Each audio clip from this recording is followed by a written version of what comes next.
Sarah Morice joins us live now from Barcelona. Sarah, a meeting is going to be held this morning to discuss increasing the terror threat level in Spain. Is that likely to happen?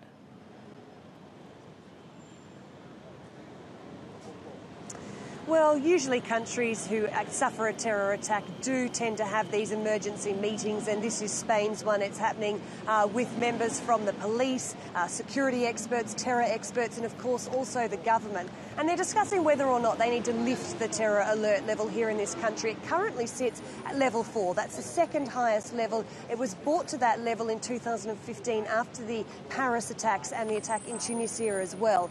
Do they go that extra level to level 5? What that would mean if they did is that there would be troops deployed here on the streets of Barcelona, and in fact right across the country that would be possible. And you would see them doing things like manning the nuclear power plants, perhaps at transport hubs like train stations, airports, that sort of thing. It would be not dissimilar to the strategy that the UK took after the Manchester attack, where they also had the military on the streets.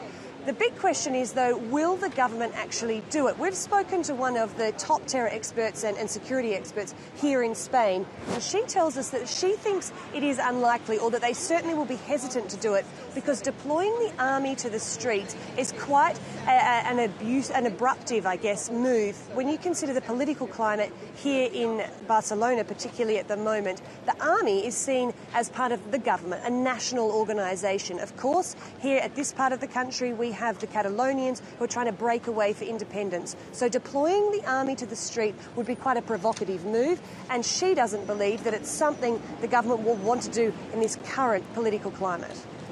And of course, right now, Sarah, we're playing out some pictures live in Barcelona of that memorial there at the end of Las Ramblas, where that van drove down the street, killing those 14 people and injuring more than 100.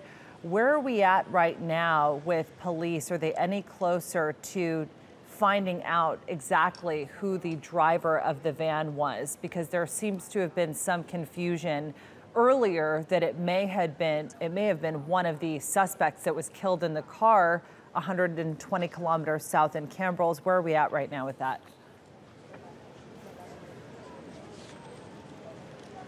That's exactly right. Their theory is slightly changing. Originally, it was thought it was Moussa Oukabir, the man who is believed to have rented the van. However, it turns out he was shot dead by police in that second attack at Cambrils. Now, it is, of course, possible that he did drive that van down this avenue here, Las Ramblas, and then make it to the second attack. However, police are now working on the theory that, in fact, another man was driving it, and that man's name is Yunus Abu Yaqub, and he's 22 years old. He's a Moroccan national, but apart from that, police don't know too much about him. They have got a fear that he may have fled across the border to France, so the French authorities are also on the lookout for this man.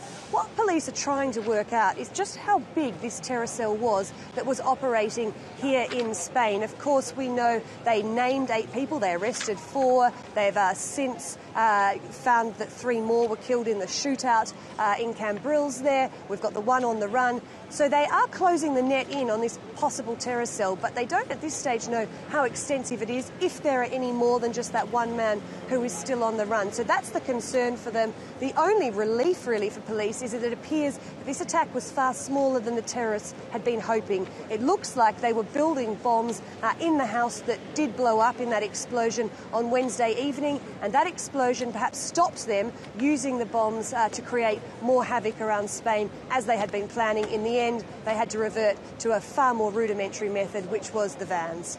Sarah Morice there for us in Barcelona. Thanks for that.